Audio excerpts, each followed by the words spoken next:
mic check, please. Hey everybody, welcome back to the Ducks Unlimited podcast. I'm your host, Chris Jennings. I'm your host, Dr. Mike Brazier. My name is John Gordon. I'll be your host. And I'm your host, Katie Burke.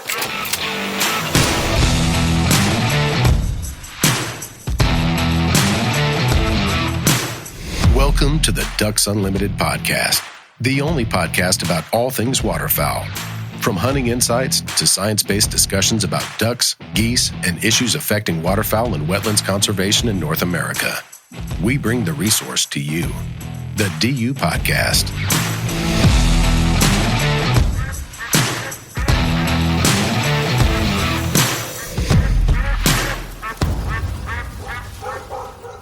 Hey everybody, welcome back to the Ducks Unlimited podcast. I'm your host, Chris Jennings. Joining us once again today is Ducks Unlimited magazine shotgunning columnist Phil Bourjaily. Phil, welcome back to the show. Hey, thank you for having me. It's been a little while. It has. I think we took an entire break off from the summer. Before we really dive into the shotgunning things, how has your summer been? Not bad. I always get to this time of the year when there's just like a few days before hunting season starts, and I kind of wish there was 2 or 3 more weeks of summer so I could get some more sweet corn eaten and finish up a few more birds in the freezer and get some more work done before all I want to do is go hunting. Yeah.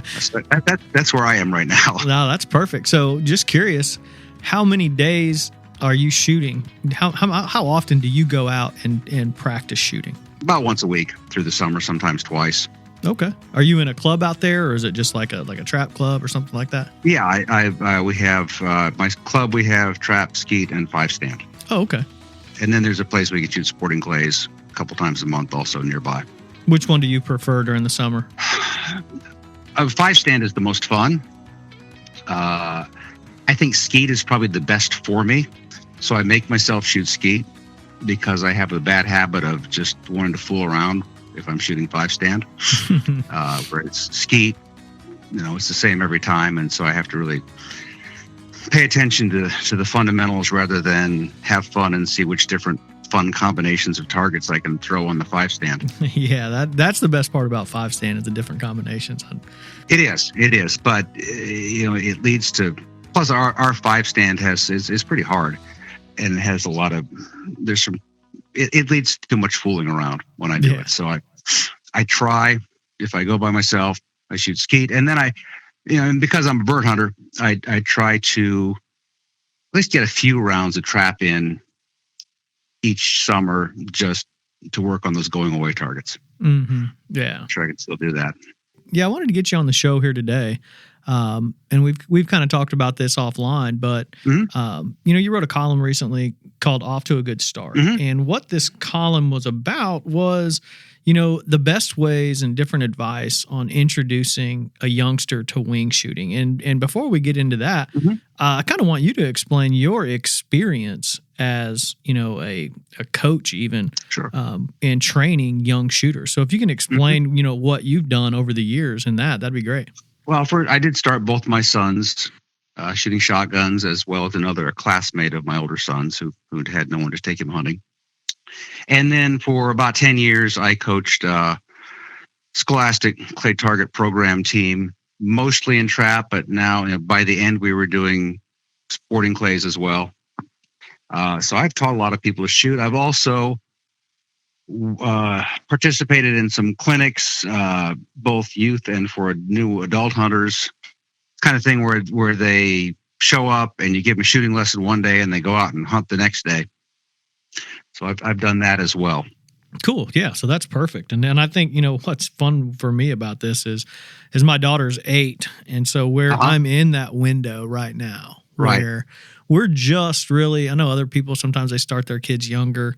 She just wasn't quite ready yet. And so now we're just now in that stage where we've gone from the 22, and now we're going to move into shotgun. And so she's kind of fired up about it. I'm kind of fired up about it. And I want to, even throughout this little conversation, probably pick your brain on best advice for that. Sure.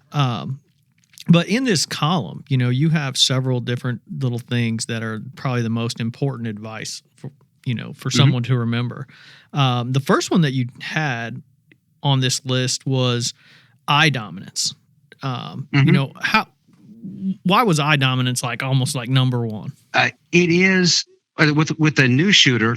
rather than someone who's shot one way forever, if they don't know whether, if they've never shot a gun before, left-handed or right-handed, and you find that they're cross-dominant, the easiest thing to do is just start them from the beginning, shooting from that dominant eye side. That's what my older son is cross-dominant, and he's right-handed, but he's never shot a gun right-handed in his life. And it made it so much easier for him and for me to teach him to just start that way, rather than to let him shoot on the one side for a while and then try to switch him over or teach him to close one eye or tape his glasses or anything like that. We just started left-handed from the beginning, and I really think that's the best way to start. And then you can have the advantage of shooting with both eyes open, and it also makes holding the gun easier, because people who are cross-dominant want to cock their head over the stock rather than keep their head up and down. So if you can do that, and it's also possible to switch people, especially younger people, but if you can just start that way, test for eye dominance, which is, a little more complex than the basic test that I probably wrote about, but figure that out first, and then just start from the dominant eye side. Yeah, that's what I was going to ask, is how, can you kind of explain how you do the basic test for eye dominance? The basic test is just is the one that we all do, where you hold your hands at arm's length, and you put your hands overlapping, and their palms are facing out, so you've got a little triangle between your thumbs, a little hole there, and you frame up something in the distance, and then without moving your head, bring that back over your eyes, and when you bring it back over one eye, it will disappear, and when you bring it back over the other eye, it'll stay in vision. And that's a rough and ready test for eye dominance. There are better tests, because eye dominance is not as binary as we think it is. My younger son, in fact, is center dominant. He's got, which is basically like being ambidextrous, except with vision. Wow. It does not really help shotgun. He's learned to be a good shot, but it's taken some time and some extra steps. So there are, the better test is to stand about 10 yards from your student and have them stand with their hands at their sides and quickly point at your dominant eye. So if I'll, left hand, right hand, like that, and they do it fast, they will, you can see little variations and get an idea if they're pointing at your nose, whatever. You can get an idea if they're center dominant or if they're able to point right at your eye every time. The other thing I've noticed about, you have to do it fast, because kids will cheat. They don't want to shoot left-handed, or right-handed or left-handed. So they think they know, and so a test like that will let you determine it a little more easily, and also see some of the. My younger son, he would frame it that first test I talked about. He'd do that. He'd come up with the same thing with either eye, because both eyes are equally dominant. So in the column, you talk about once you get that eye dominance and you're prepared to take the next step, you go into, the subhead here was first lessons. So this would be the very first introduction for most young shooters. Mm-hmm. And I think in this column, you kind of pointed out it's really good. And we're kind of talking offline why this is such an important topic now, because we got dove season coming up, early season teal. Mm-hmm. It's warmer. There's lots of shooting.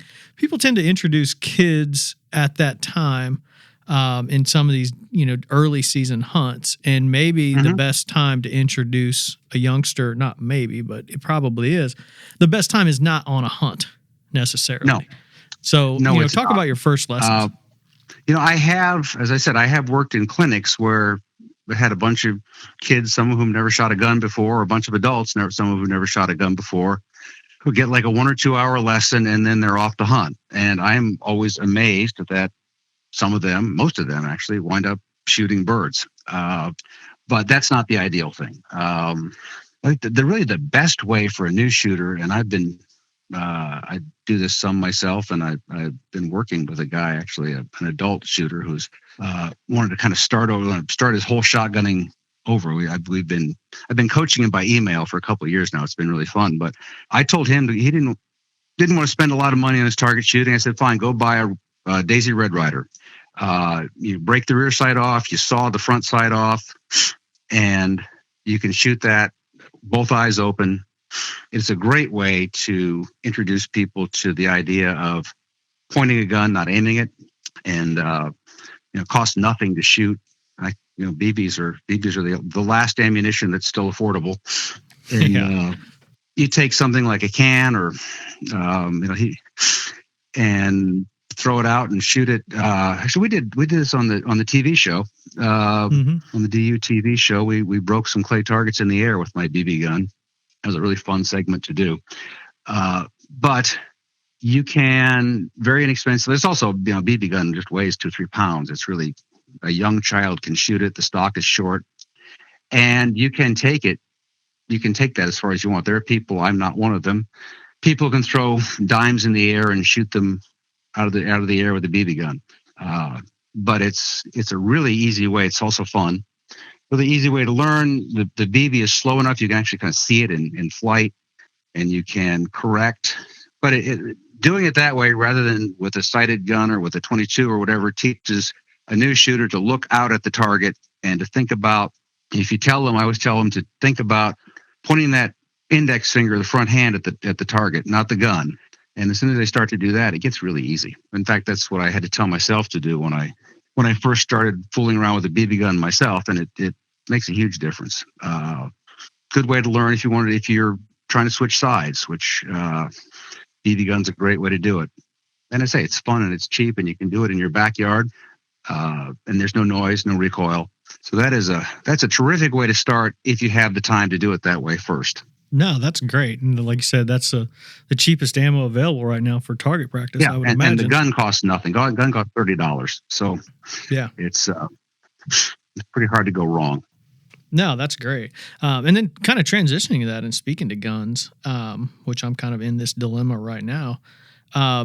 You had some recommendations on first guns for young shooters. Let's walk through that a little bit, because I think there's some really good points you had. And the first one was kind of a rule of thumb. Kids who weigh 85 pounds or more can handle the 20 gauge. Yeah. Or should. I don't know where that's one of those rules of thumb I read somewhere that someone probably made up, but it actually seems to be, it's about what my kids were about that size when they started, and it seemed to work pretty well. Yeah, I think that, I think that's great. And that gives me a pretty good idea that I'm probably looking at a 410 here for the near future. I mean, my daughter's still pretty small. She's still well under that 85 pounds. So that gives me a little bit of a better idea of where I should be. And you mentioned gas operated 20 gauge, and I think I know this, but kind of explain for our listeners what makes that gas operated gun so much better for youth hunters. The recoil reduction of a gas gun is significant. And we all think, because we're adults and we shoot a lot, that a 20 gauge doesn't kick. And if you shoot a gun like a Mossberg Youth 500, and a good experiment, if you want to feel what it's like to be a new shooter, you take that gun and you shoot it off your opposite side. So it's not a shot you're used to taking, and you're not used to bracing on that side. And it will open your eyes to do that just a couple times. You'll really feel it, and you'll see what the new shooter is going through, because they're not used to shooting a gun at all. So with my kids, it takes a little while. A lesson might be a couple boxes of shells. We usually quit about there, but that's still 50 shots, and that can still be a beating. Especially my older son, who was more sensitive. He actually got to the point where he was closing both eyes when he pulled the trigger. And so we had to go back all the way back and start over with him. And now he does really well. But recoil can beat a lot of bad habits into kids. And so I think it's really important to wait until they're big enough, and to be sure that they're not getting kicked hard. Some kids will take it. Some kids want to. Again, and again, just like eye dominance, a lot of kids won't admit when a gun hurts. Yeah. They don't. But you can tell if you watch them. If you ask them, did that hurt? They'll say, "Oh no, it hurt," but you know it did. Yeah. And I think that's important, because the habits you learn early. I've seen adults who will pull the trigger on a gun and then yank it away from their face and step backwards. And you can tell watching them shoot that way that they learned when they were young and they shot a gun that was too much for them and kicked them hard. And that whole follow through motion is to get the gun away from themselves as fast as they can. Yeah. And so I think recoil is a really important thing to manage. Gun weight is too, but the thing about kids, and I worked especially with starting in sixth grade, but even seventh, eighth graders. One day they're kids, the next day they're borrowing your boots. Yeah. So, and they will learn in a hurry to hold a gun up. The gun that they can't support, I coach trap. The beginning of trap season, if they're a new shooter, they can, another month or a month in, they can shoot that gun and they're already ready to go on to something bigger. So I usually would err on the side of, unless you want to buy a bunch of guns. Now you can, of course, buy a youth gun, let your child shoot that, and then take it from them and use it as your turkey gun and get them something else. That's you just like to buy guns, Phil. Yeah, well, yeah. My kids both, I had a couple of Remington 1100 youth guns, which are heavy guns, but that made them very, very soft recoiling. Yeah. And because we did, we saved bird hunting for last, upland hunting, we just started with ducks and turkeys and things like that, where and I could carry the gun for them. Turkey hunting and duck hunting, you don't have to carry the gun. So weight was not as much of a problem as it is if you're trying to carry the gun at ready the way you do when you're bird hunting. So I went with that, and they worked out really well for both my boys.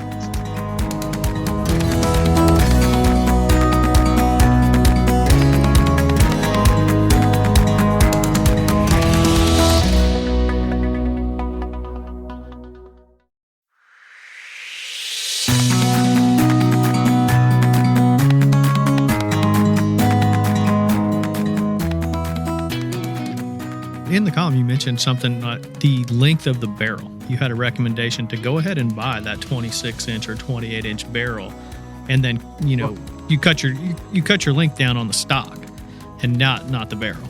Yeah, actually, even and it is surprising. Even again, I'm used to older. I didn't start my kids at 7, 8 years old like a lot of people do. They were 11 and 12.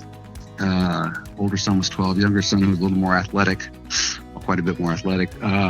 He started when he's 11 because he was stronger. But it is not long before they can shoot a 12 gauge. And again, we have this idea that 12 gauges kick more than 20 gauges, but it's way more dependent on the ammunition you choose than the gauge of the gun. So I like that. A gun like the Browning Maxus 2, which has got a stock that's designed to be cut off and lengthened easily. I'd be tempted to wait a few years and start a kid with a gun like that. Yeah, no. And then they'd have a gun for the rest of their lives. Yeah, absolutely. Because the other thing, another thing about kids, you have to be really careful with first guns, because once you give them their first gun, they don't want to give it up. You can offer them all kinds of other better guns, and they don't want to give up their first gun. So you got to get it right. Yeah. And it has to be something that can grow with them, or you're going to have a hard time prying it out of their hands. Even when it's long past appropriate for them. And I've talked with you on here where I still shoot my 20 gauge youth model trophy 500. I still shoot with that. Exactly. So that's probably a bad habit of mine. Yeah, not if it works for you, but it is. It's not going to work for everybody. And so those are. It's just something else to think about.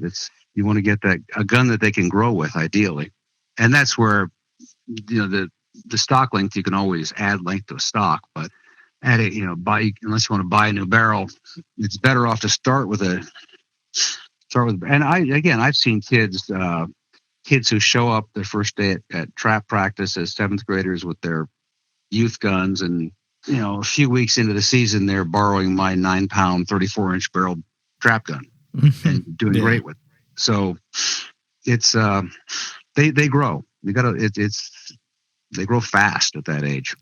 Yeah, I had someone ask me in here in the office. A lady had asked me that she wanted to buy a gun for her son who was like 16, 17 years old, but she wanted to go with a 20 gauge.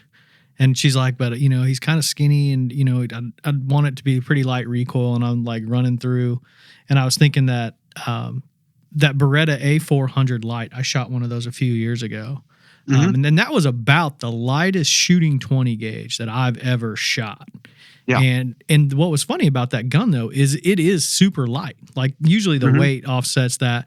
But the way that gun works, it just completely does away with recoil. Yeah, it does. That recoil reduction system they have is very effective.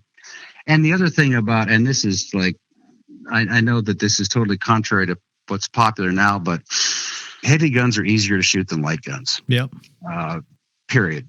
And I know that light guns is that's what everybody wants now. And I can complain about it all I want, but I'm not going to change anybody's mind.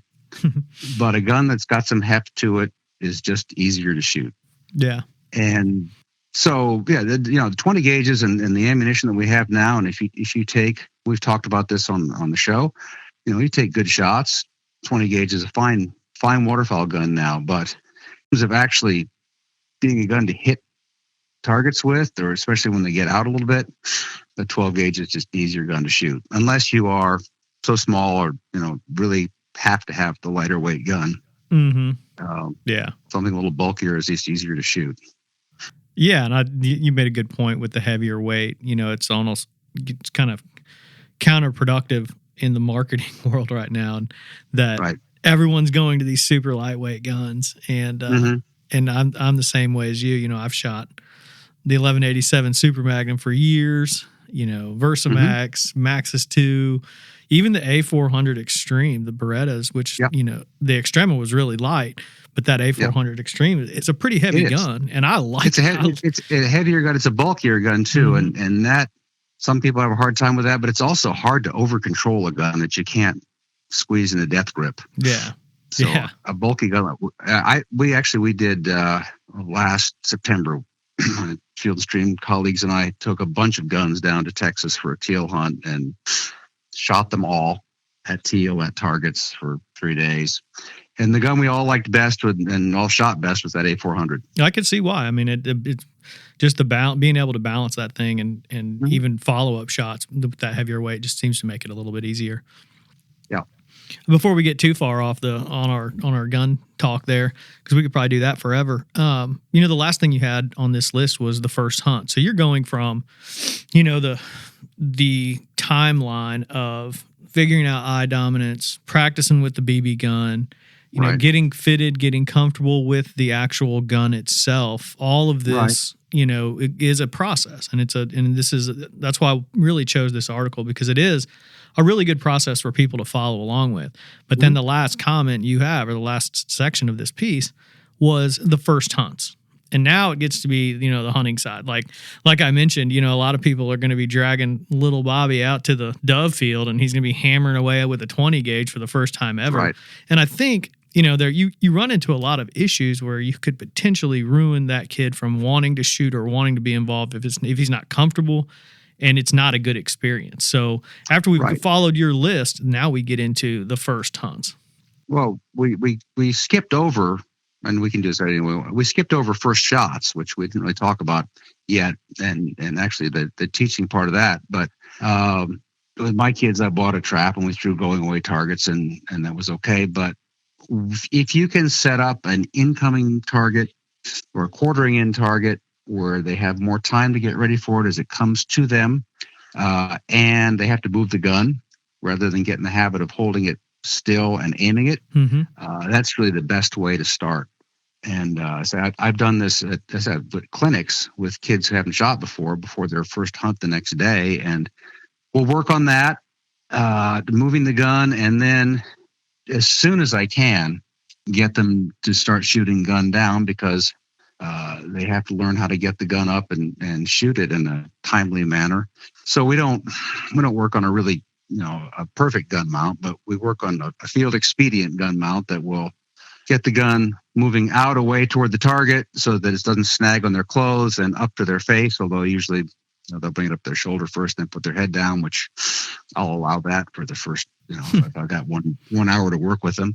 But you want to work on a gun mount where they're able to get the gun up, because it takes a new shooter time to get the gun mount, and they miss opportunities. So those are, if you're going to do it all in like 1 or 2 lessons, that's what I try to do. Yeah. But, obviously the more shooting you can do, the better. But to get on to that first hunt, yes, you're right. You can leave your own gun at home. I was lucky that we have, depends, different states do it different ways. Our youth season was before the regular season. So the weather was mild and adults weren't allowed to carry guns. And so all the attention was on the kids. Mm-hmm. And I had one adult for every kid, and we'd have the shells in our pockets.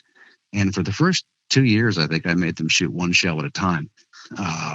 And really learn to, rather than just blazing away, really learn to focus and try to make that 1 shot count. Yeah. Did you hunt them with a larger group? You mentioned there were some other people, or were you I did.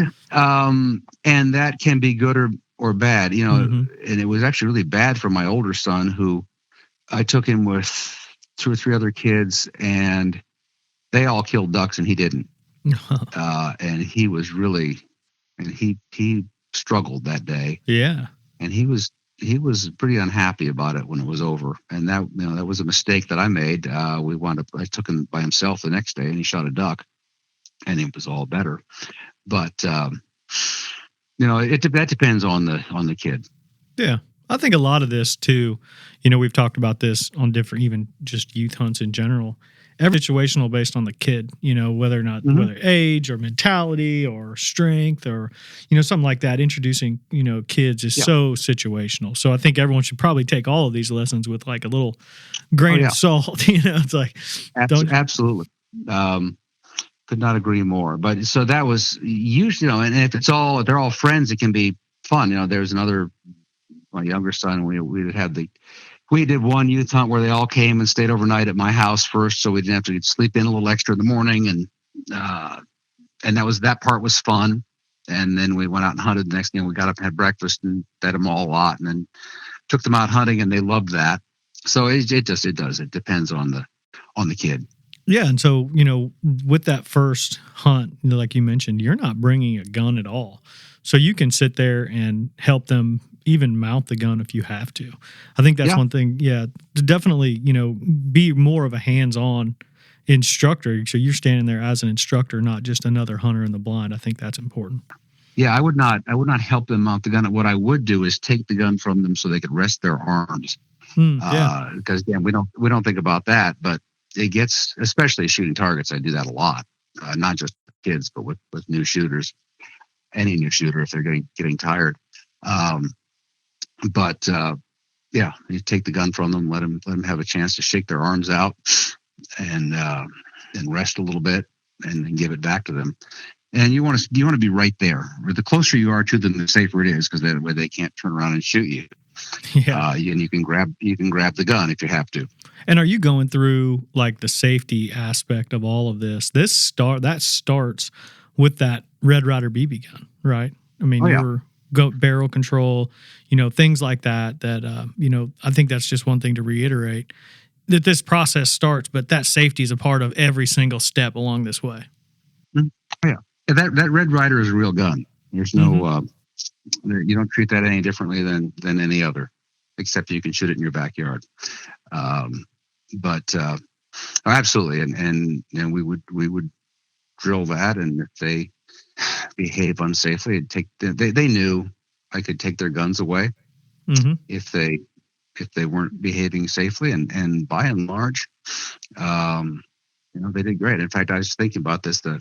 I just helped a scout troop came out and did an overnight at our club, and we had the other instructor was a really scary range officer who gave the kids a real stern speech about how many push-ups they're going to have to do if they weren't safe and all this and that and the other. And the kids were great. The only person who behaved unsafely was the adult who picked up the gun and pointed over my head. The kids were all terrific. And that's what I have found both in hunting with kids and in coaching trap shooting, clay target shooting for so long, is they tend to be really good. Where it gets, the 1 shell in the gun helps a lot for safety, because you shoot your first duck, and all of a sudden you're all excited and you're forgetting that you've got a loaded gun in your hand if it's a semi-auto. So that's one reason I have the one shell in the gun. And the other is if they have a problem with their gun. I've seen a lot of people turn around with the gun and say, my gun doesn't work. Yeah. And that's where you want to be close so you can take that gun from them before they get a chance to turn around and point it at anybody. So is there anything else that you can think of that's not on this list that you think maybe you would add? Well, we talked a little bit about, when I was teaching them to shoot, new shooters can focus for about maybe 2 boxes of shells tops.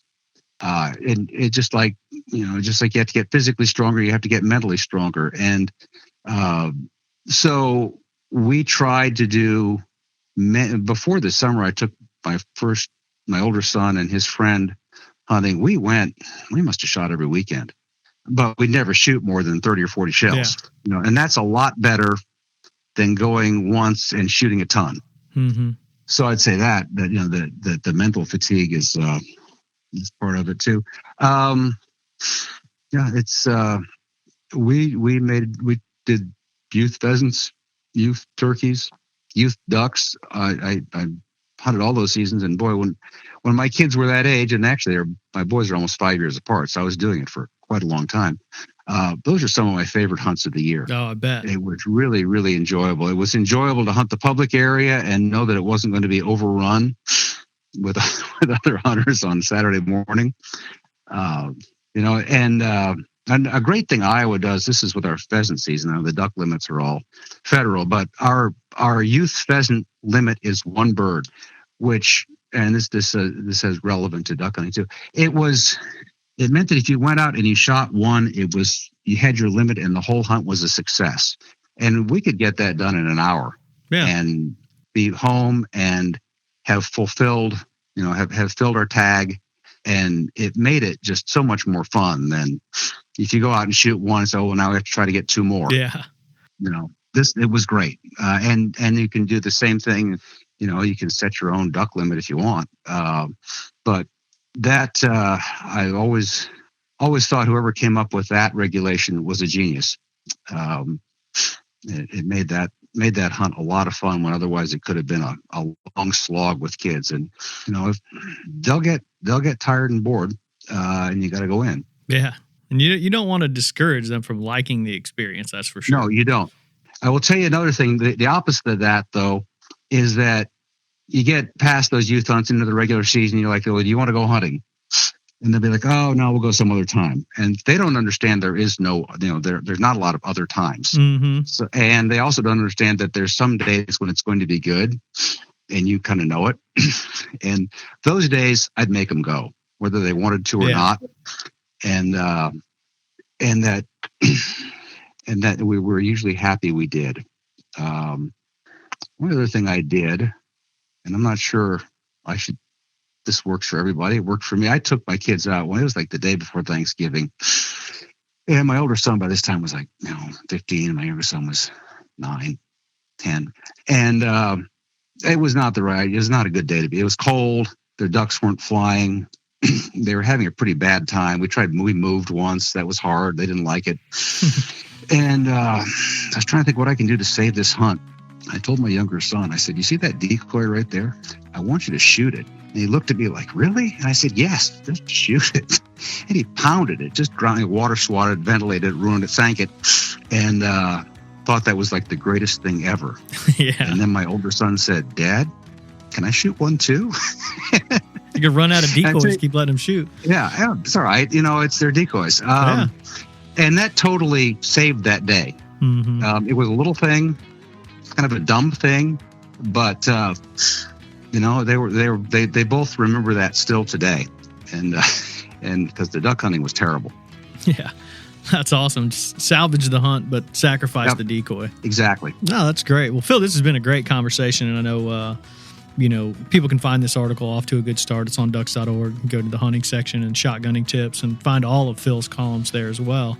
But no, I think this has been very informative and really timely for this early season to really get people to start paying attention to how they bring youth hunters into shotgunning.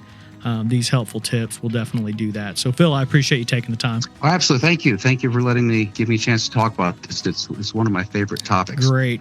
Well, we'll definitely have you on again. All right. Very good. Thank you. Thank you. I'd like to thank my guest, Phil Bourjaily, Ducks Unlimited Magazine shotgunning columnist, for sharing a little bit of information about, introducing youth shotgunners. I'd like to thank our producer, Chris Isaac, for putting the show together and getting out to you. And I'd like to thank you, the listener, for joining us on the DU podcast and supporting wetlands conservation.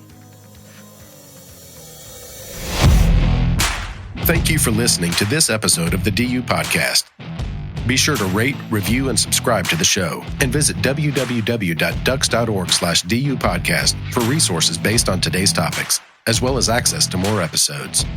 Opinions expressed by guests do not necessarily reflect those of Ducks Unlimited. Until next time, stay tuned to the ducks. Stay tuned to the ducks.